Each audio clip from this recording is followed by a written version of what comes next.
Hello and welcome to our discussion on the objectives of the business plan. Within this, we'll talk about if, when, and how to write your plan. And I would say this is largely dependent upon the business model canvas. The business model canvas should have given you the opportunity to go out and think about a prescribed concept, who's the customer, begin to validate that, as well as to think about what level of partnerships and resources you need for the activities and capabilities that you're working to define. The business model canvas should also give you the opportunity to look at your costs and your revenues. And if the feedback on the canvas is positive, if you do find that there's an opportunity there, then you can proceed with developing the business plan. If, however, the business model canvas is not really looking to be that optimistic, then you may not write a plan and you may move on to a new concept. Also this week, we'll talk about what your primary audience is going to be in the context of what are going to be their concerns and what are secondary audiences as oriented towards investors and others. So with that, we really want to understand that the primary audience is the entrepreneur themselves and your entrepreneurial team. But beyond that, as you carry the plan forward to investors and others, that you really need to establish credibility with them. That you need to frame the goals and have consistent goals with the audience. That you can describe the unique benefits of your venture. That you have some compelling evidence to support the plan and the forecast that you're setting forth. And that upon reading the plan and later upon giving investor presentations, that you have a good relationship with that audience of investors or clients or others. And we're going to build that through this 5-letter acronym, PSUCF: problem, solution, unequal advantages, competition, and financials. So we'll spend a few minutes on each of these, and we'll talk about how they connect to the overall objectives of your plan. Within the problem, this is something that is going to speak to the problem that you're solving or the benefit that you're bringing to your customer or buyer. And so naturally we want to know, well, how many buyers are there in your market? In number, as well as in dollar value or in monetary value. And this gives us some sense of how big is the problem that we're solving. We also want to answer the question of how painful is it to the market, and that is it a meaningful problem that we're solving? Is it a meaningful benefit that we're delivering? And to answer that problem question as well, we want to know what are customers doing today to have that problem solved? Who are the competitors or near competitors? Who are the substitutes or near substitutes? Or if our competitors or substitutes are not there in a meaningful way, are there customers that are essentially serving themselves and fulfilling their own needs? Within your solution, we want to be sure within the plan that people understand what it is that you're doing, that you are articulate in defining the advantages, and that you can define the scale and the time of that advantage, as well as what you're going to do over time if you begin to get copied, if you begin to get mimicked. What is it that you're going to do to continue to evolve and enhance your venture? Now, what we mean by unequal advantages are things that are legal, that they're moral, that they're ethical, but they're unequal in that they're going to be very difficult for others now or in the future to copy.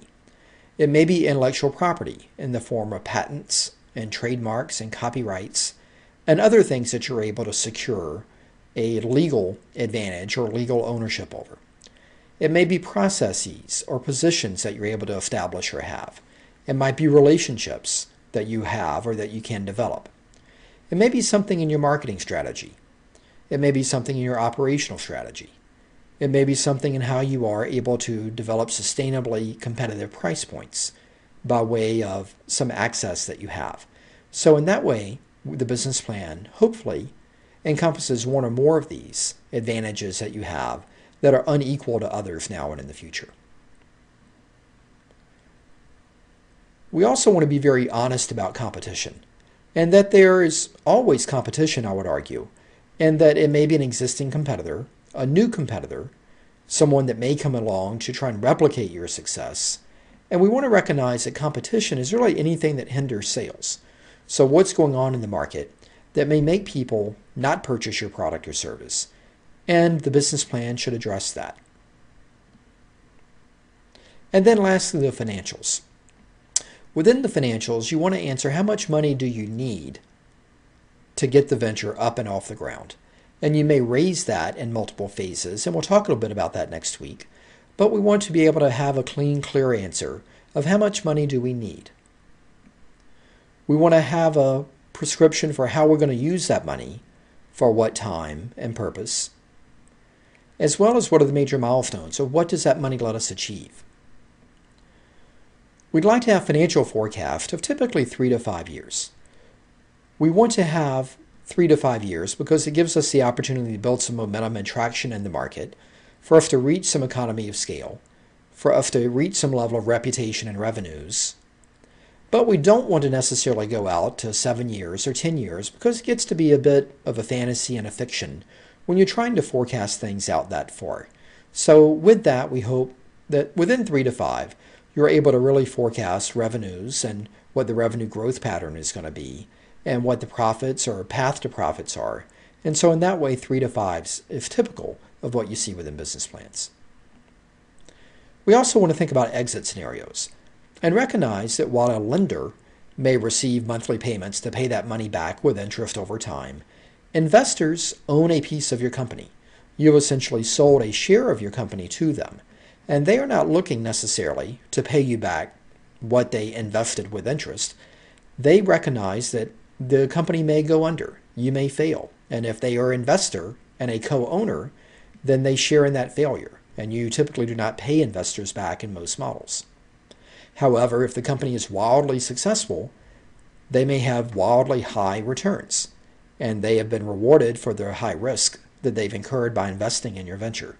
So while the laws of that vary country to country, and it's important to be familiar with them, typically, at least in the US markets and other European and Asian markets, companies will exit via an acquisition and that they are bought by a larger company, or they may enter an initial public offering or an IPO or enter the stock market. And in that way, you have a public market that begins buying shares in the company, and you have an avenue by which the early owners and early investors can sell shares at a much higher value than when they receive those shares initially. So you want to think about some of those things within your model as well. And again, we'll talk about some of those factors later next week too.